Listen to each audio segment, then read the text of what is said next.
kalbės Lietuvos Respublikos ministras pirmininkas Algirdas Butkevičius.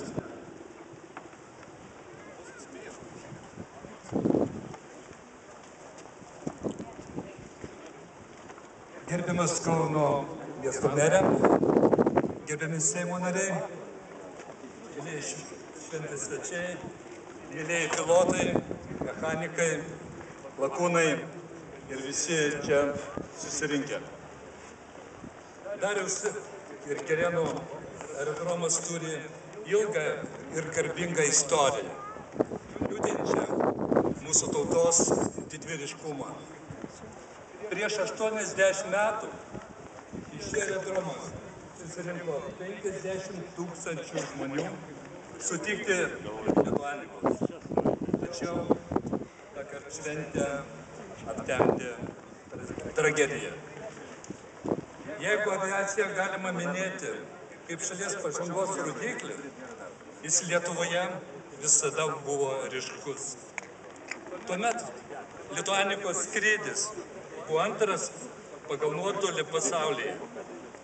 Taigi, nebuvome paskutiniai nei Europoje, nei pasaulyje. Dar 1920 metais atlikta mirties kilpa.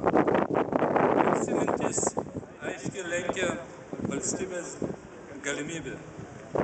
Prieš 11 metų Lituanikos buvo sukonstruoti Jurgio Dobkevičiaus lėktuvai Dobė. Pirmieji tikrai lietuviškos konstrukcijos aeroplanai. Po 3 metų pakilo kito inžinieriaus Antano Gustaičio Ambo. Mažoje Lietuvoje dėl pirmumo varžėsi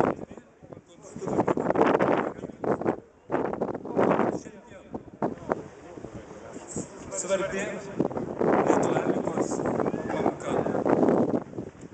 Darius ir Kerėnas primena, kad nedidelė mūsų tautai reikia nuolat ieškoti srities, kurie būtume lyderiai. Nes turime rasti savo vietą, savo nišą pasaulyje, kad mus pastebėtų ir vertintų. Kokių sričių yra? UNESCO vertina mūsų dvasinę kūrybą. Pasaulio mokslininkai tyrė Lietuvoje gamintus lazerius.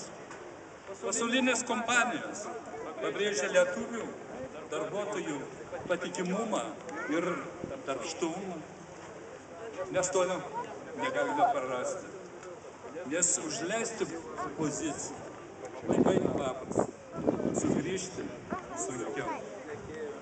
Nereikia versti katės ryžiam ir nuosmukis. Drąsieji lakūnai taip pat skrido tik praslinkus pasauliniai krizei. Sunkmetis